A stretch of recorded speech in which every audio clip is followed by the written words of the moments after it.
Dog counts, right? Dog doesn't count. I'm Falcom. My name is Garrett. I have a speech for you today, and I'd like to give you some information on gun laws, varying between state and federal laws and requirements, stuff like that, regulations. All right. Christian Slater, famous actor, once said, "It's better to have a gun and not need it than to need a gun and not have it." So, weapons, firearms, guns, for many years, all the way back to civil and revolutionary wars, have been our main line of defense, our main line of self-defense and home defense for any civilian in the United States. Recently, with the amount of criminal activity in the United States, the government decided that they need to put stricter laws on gun control and the ability to purchase a weapon, what amount of firepower and everything you can have with your weapon as a civilian and not a military or law enforcement officer. And the three basic differences between state and federal laws come down to magazine capacity, the permit requirements to purchase a weapon in the certain state you can reside in or live in, and the weapon classification, so the weapon type, whether it's a long rifle, handgun, etc. And today, with all new technology out, manufacturers have become more able to produce higher capacity magazines and more efficient magazines that are intended for use with military officers and soldiers. And basically, this is what the state and federal government both decide are high capacity magazine, that's a 60 round magazine on the left and 100 round magazine on the right. And federal law itself doesn't restrict how big your magazine can be for your weapon.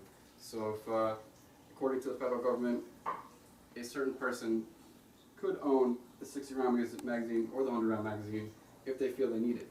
But when it comes down to a state government, they've decided to put their own restrictions on the magazines you can hold.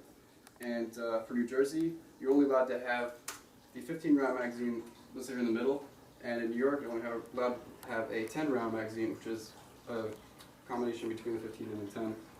And that's because they feel in their state, their civilians and their citizens should only need that much ammunition per their rifle, because they're either using it as a gun range, using it for activities, competitions, and shooting competitions and such. And therefore, they decided they have put laws restricting how much ammunition you can hold in your gun at one time. For New York, it's a little more stricter with the 10 round, and your magazine size for handguns even smaller than that.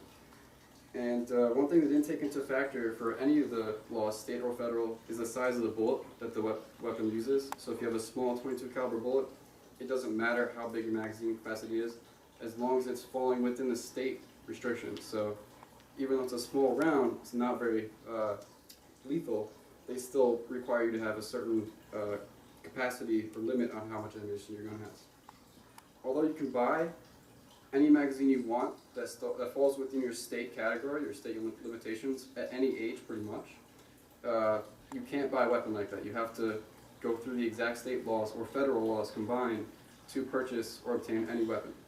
And the federal government recently have required a basic firearm background check for any state. So all states in any state have to perform this basic background check in order for a civilian to pass the check and be able to purchase the rifle or the handgun. And according to the Brady Handgun Violence Prevention Act, there's a full system for background checks for every state, including at gun shows, where you have recently been able to find a loophole and not get a background check, which has been changed according to this act. And another criteria underneath the federal law is the age at which you can buy a certain type of weapon, handguns being 21 and older, and long rifles and shotguns being 18 and older. According to state governments, you have to have a certain permit or a certain license of some sort, according to their state law, to purchase the rifle in that state. And for New Jersey, you have to have a firearms identification card just to purchase a long rifle, shotgun or rifle. You have to have a separate permit just to purchase a handgun, which is a pistol permit, and then another permit to purchase pistol ammunition, and you also be 21 or older because the requirement for pistols is 21. But in Pennsylvania and other states that don't have certain criteria or regulations on which permits you need, you only need either a valid driver's license and the background check to purchase that weapon. And here's an example of a gun shop in Pennsylvania that does not require any type of permits except for a valid driver's license, and here's examples of the weapons you can own as a civilian in Pennsylvania. These are the examples of identification cards from New Jersey to purchase a rifle or shotgun in this state. And going on, the weapons that you can get within your state with your proper identifications or permits are still restricted even further by certain bans, state bans, and at one point certain federal bans. There was an assault rifle ban in 1994, which tried to halt the sales and trade of all assault rifle weapons, including the M4, M16, AR-15 platform, the M1 carbine fell into that platform, as well as other assault weapon semi-automatic rifles. And when that expired in 2004, states took it upon themselves to implement their own bans within the state, saying which rifles and which shotguns or handguns you can buy that are not considered assault weapons. And they base their laws based on the features that you can put on your weapon. So when it goes onto the AR-15 platform, a state is allowed to ban certain accessories or certain features such as pistol grips, flash suppressors, collapsible or foldable stocks, and stuff like that. And they'll basically restrict any civilian from having them, otherwise their weapon would be banned or illegal in the state. And by doing that, they basically try to set a better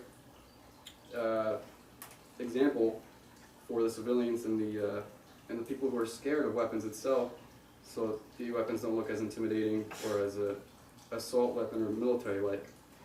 And the reasons they do this, other than that, is to keep everything controlled within their state, so that there aren't a bunch of rifles and shotguns going around that are more lethal or have more firepower than what the local law enforcement has.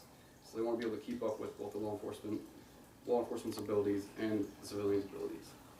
So basically, you now know what the three differences are between the state and federal laws, and hopefully you'll know that if you can safely and properly, within the legal limits, purchase your rifle, you'll be able to use it according to the Second Amendment laws for home defense, for self-defense, and make good decisions when purchasing your rifles.